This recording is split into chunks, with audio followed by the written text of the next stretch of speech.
안녕하십니까. 안경수의 바깥세상 톡톡입니다. 지난 11월에 트럼프가 대통령에 당선된 후 하는 행보를 가만히 분석해 보니까 차이나에 대해서는 세 가지 어떤 외교적인 특징이 있습니다. 첫 번째가 예측 불가 외교. 헷갈리는 겁니다. 베이징이 예측 못한 행동과 말을 하니까요. 두 번째 퍼즐 외교입니다. 이렇게 예측 불가로 이상하게 오니까 여기에 대해서 어떻게 대항할지가 퍼즐, 퀴즈인 겁니다. 베이징 입장에서는. 세 번째가 캐럿 앤드 스틱 외교입니다. 1기 때는 차이나 배싱, 일방적으로 차이나를 이렇게 후려치기만 했어요. 그러니까 스틱만 썼는데 요새 이렇게 보니까 차이나한테 캐럿도 던집니다. 당근도 던지는데 요 같은 트럼프 대중정책의 3대 특징을 가장 잘 나타내는 게 내년 1월 20일에 있을 대통령 취임식에 시진핑 주석을 초청한 겁니다. 저 사진이 이제 미국의 국회의사당인데 전통적으로 미국 대통령은 국회의사당 앞에서 헌법을 준수한다고 선언하고 일반적으로 미 주요 정치계 인사, 행정부의 고위 관료들이 참석하지 외국의 국가 원수가 참석한 사례는 지난 140년간 한 건도 없었는데 도널드 트럼프가 위대한 중화제국의 지도자 시진핑 주석을 초청한 거예요. 그러니까 이 외신이 난리가 났죠. 그러면서 이 트럼프 대통령에 대해서 아주 비판적인 CNN조차도 요거에 대해서는 신의 한 수를 던졌다 그러면서 칭찬하고 있어요. 캐럿 앤드 스틱인데 베리 칩 캐럿을 한 개 빼지 확 던졌다는 겁니다. 이게 그러니까 싸구려 당근을 하나 던진 거래요. 이게 왜냐하면은 트럼프의 절묘한 그랜드 제스처 외교적인 승리랍니다. 만약에 캐럿을 툭 던졌는데 비싸지 않은 캐럿을 이 베이징이 이걸 받아도 모양새가 우습고 안 받아도 모양새가 우습고 그렇기 때문에 궁극적으로 트럼프 대통령의 외교적인 승리라고 이야기하는데 이거는 미국의 주요 언론인 CNN만 얘기하는 게 아니고 사우스 차이나 모닝 포스트 저 언론이 홍콩 보안법 이전에는 굉장히 인디펜던트 했습니다. 근데 이제 홍콩 보안법 이후에는 준관영 매체 수준을 했는데 이 준관영 매체인 사우나 차이나 모닝 포스트도 이렇게 얘기했어요. 이 트럼프 대통령의 초청을 시진핑 주석이 거절하더라도 이게 이 트럼프 대통령의 force of personality 자신감 거칠잖아요. 트럼프 대통령이 으르렁거리는 사람인데 자신감을 나타내는 아주 멋진 외교적인 전략이다. 그러니까 트럼프 대통령의 대변인인 캐롤라인 레이비치 이렇게 얘기했습니다. This is an example of President Donald Trump creating an open dialogue. 그러니까 이렇게 공개적인 참 대화를 하자. With leaders of countries, they are not just allies, but our adversaries. 그러니까 미국의 동맹뿐만이 아니고 미국의 어떤 적대국가나 경쟁국가와도 허심탄회하게 대화하는 트럼프의 한 수라고 이렇게 이야기합니다. 자, 그러면 이제 첫 번째가 베이징 시진핑 주석의 입선에 가야 되느냐 안 가야 되느냐 고민하고 있을 거 아닙니까? 근데 이제 가면은 모양새가 일단 안 좋죠. 그림이 안 좋아요. 그림이 전 세계 사람들을 붙인 그림이. 왜냐하면 저 단상 위에 트럼프 대통령이 서 있고 단상 아래 시진핑 주석이 앉아서 트럼프 대통령이 하는 걸 이렇게 위로 쳐다봐야 되잖아요. 저거 영 위대한 중화제국의 지도 입장에서는 쪽팔리는 거죠. 대등하게 서 있어야죠. 이건 굉장히 권위주의 국가의 지도자들이 저건 굉장히 중요시합니다. 저희 나라 인민들한테 보이는 사진 한 장이 굉장히 중요한데 더 이제 이 베이징 입장에서는 고민스러운 게 이제 트럼프 대통령이 예측불가 튀니까 단상 위에서 시속을 앉혀놓고 무슨 이야기를 할지 모르는 거예요. 심한 경우는 이런 말도 할 수 있죠. 저기 시진핑 주석이 와 계신데 시 주석의 위대한 지도력으로 차이나를 앞으로 인권을 중시하는 자유민주국가의 베스트 프렌드로 이끌어갈 것은 저는 기대합니다. 이런 식으로 말해보면 여기에 대해서 반박할 기회가 없잖아요. 단상 아래 있고 앞에 스피커가 없으니까. 그럼 시석은 국제적으로 완전히 망신나는 겁니다. 인권, 자유민주주의. 지금 차이나가 추구하는 건 그게 아니거든요. 그래서 이제 외신들은, 이 시 주석이 안 가고 고위 관료 대표단을 보낼 거라는데 아직 확정적인 리스폰스는 없어요, 베이징에서. 근데 이제 사우스 차이나 모닝 포스트는 또 이 긍정적인 면도 보도했습니다. 야, 그래도 역사상 처음으로 100년 이래 처음으로 이제 글로벌 이벤트를 만들기 위해서 대통령 취임식을 외국의 정상을 초청하면서 제일 먼저 초청한 게 차이나다. 이거 굉장히 외교 관련해서 중요한 거거든요. 야, 차이나 퍼스트. 그만큼 도널드 트럼프 대통령이 중국을 중요시 여긴다. 그 다음에 또 시주석과 인간적인 유대를 강조하거든요. 뭐, 시진핑 is my best friend, 뭐, 스마트, 터프 그렇게 하니까, 야, 요번에 만약에 워싱턴에 가면은 두 나라 관료들, 그게 무슨 말이냐면요. 집권 1기 동안에 그 워싱턴의 관료 있잖아요. 국무성이나 상무성이나 관료들이 하지 말라는 외교 행각만 트럼프가 한 거예요. 우리 관료주의를 무시하고 파격적인 행보를 한 게 뭐냐면 하노이하고 싱가포르에서 김정은 만난 거죠. 이거 워싱턴 관료들이 만나지 말라고 그랬잖아요. 그리고 푸틴 만나서는 뭐 마이 베스트 프렌드하고 막 난리치는 특징이 있기 때문에 요 약간 쪽팔리지만 만약에 워싱턴에 가면은 지금 분위기가 안 좋잖아요. 트럼프 대통령이 이 새로운 내각에 마르코 루비오, 마이크 월츠 국무장관 국가안보보좌관을 퍼지니까 이게 이 사람들이 아주 전형적인 차이나에 대한 초강경 매파거든요. 이 사람들하고 중국의 뭐 왕이 외교부장하고 해놓으면 뭐 관료들끼리 막 싸우다가 다 끝나거든요. 근데 이제 그걸 뛰어넘어서 트럼프 대통령은 특징이 있으니까 시주석이 과감하게 그냥 베스트 프렌드 그러면서 워싱턴 가서 워싱턴에 딱 앉아갖고 빅딜, 야, 인간적인 유도는 뭐 한 건 하자 딱 그러면 차이나 입장에서는 큰 거를 얻어낼 수도 있죠. 근데 이제 베이징이 이런 기대를 할 수 있는 게 뭐냐면 요 중국 시진핑 주석 초청을 발표하기 바로 전날 이 우크라이나 전쟁을 종식시키는데 차이나가 굉장히 도움을 줄 수 있다 이야기하고 그 다음날 시주석을 초청한 거예요. 그러니까 뭔가 이렇게 우크라이나 전쟁 종식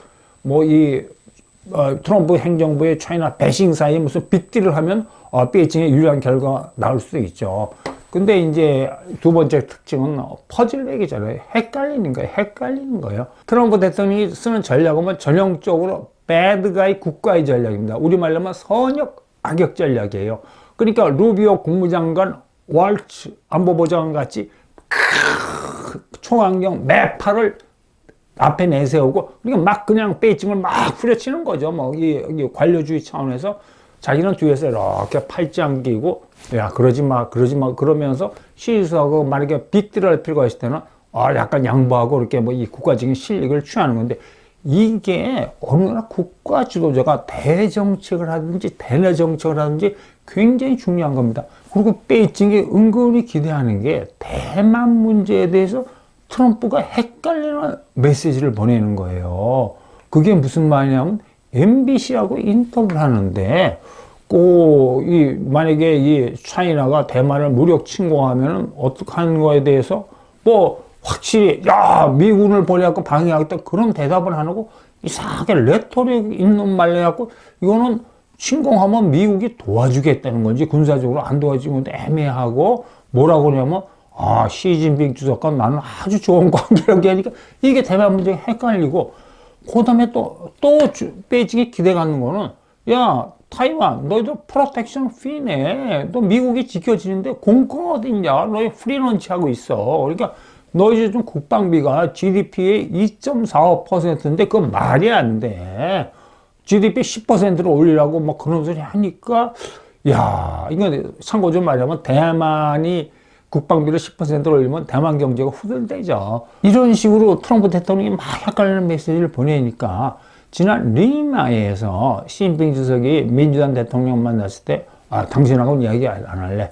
다음 대통령이 도널드 트럼프 대통령하고 협력할 준비가 돼 있다고 은근히 이제 시진핑 주석이 트럼프하고 이렇게 베스트 프렌드 빅딜 하는 이 외교적인 행보를 취하고 있는 겁니다. 근데 베이징의 퍼즐은 이걸 어떻게 대응하느냐, 초청하고 앞으로 많은 문제. 그러니까 이건 뭐 약간 외교라는 게 여태까지 미국의 외교는 트랜스페런트, 투명하고 예측 가능한 게 특징이었거든요. 근데 이건 트럼프는 엉망진창이에요. 엉망진창인데 관세 폭탄 매기고 난리치다가 초청하는 거 완전히 둘 사이에 모순이고 툭 하면 시진핑 주석보고 스마트 리더, 그 다음에 뭐 we are good friends 막 그래 쌍인데 이게 왜 지금 베이징이 헛갈리냐면 저도 미국 관료들하고 제가 공직에서 협상을 해봤는데 전통적으로 역사적으로 미국 외교는 관례를 굉장히 중시하고 전통을 중시하고 예측 가능한 행동을 합니다. 미국 관리들은 참 그게 우리가 대한민국 대표로서 협상은 좀 편해요. 예측 가능하고 투명한 외교 전략을 씁니다.